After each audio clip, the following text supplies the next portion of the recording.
Okay, Chris, here we are, and I'm really looking forward to this.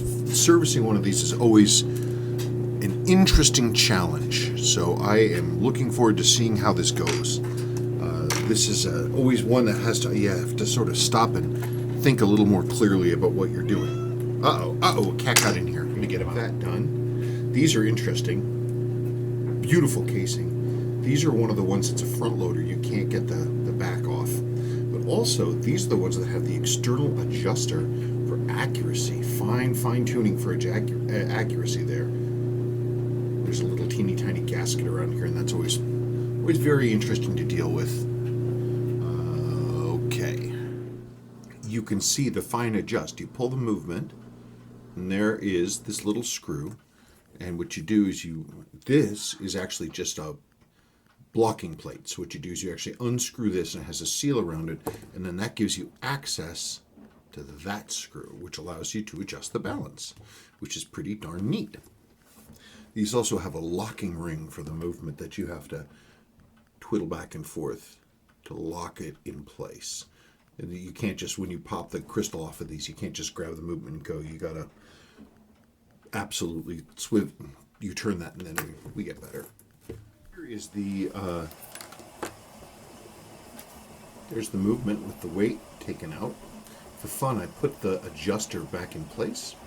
It has like a little crown tooth thing on the inside, and it interlocks with that wheel and pin right there, and that's how it works. Isn't that neat? Pretty cool. Pretty cool little setup that Seiko's got there. We'll put it right in the middle and move forward. Okay, got the train bridge off. Pretty nice clean piece. You can see with these just how beautifully jeweled they are. Everything is jeweled. Diafix settings. These things are a beast. Ripping this down, creating this assembly is its own deal. Gosh darn it, Milo! How are you getting back in here? Chris, it's Sunday. I just this minute realized I never finished making your video.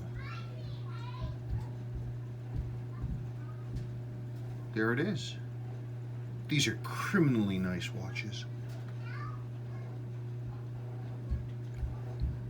I just don't understand the lack of valuation. I think these are one of the greatest investments anybody can make in vintage Seiko right now. Everybody's sleeping on them, and they're so amazing.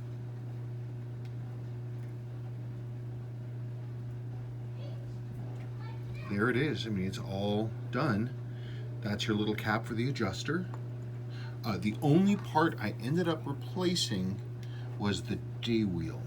The day wheel, the original day wheel, the blue sections are just turning to dust.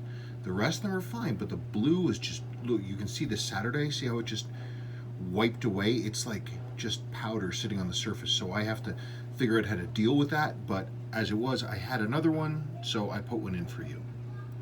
But this is absolutely ready to travel.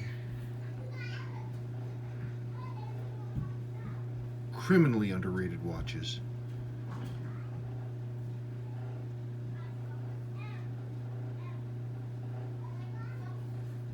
Beautiful. Okay.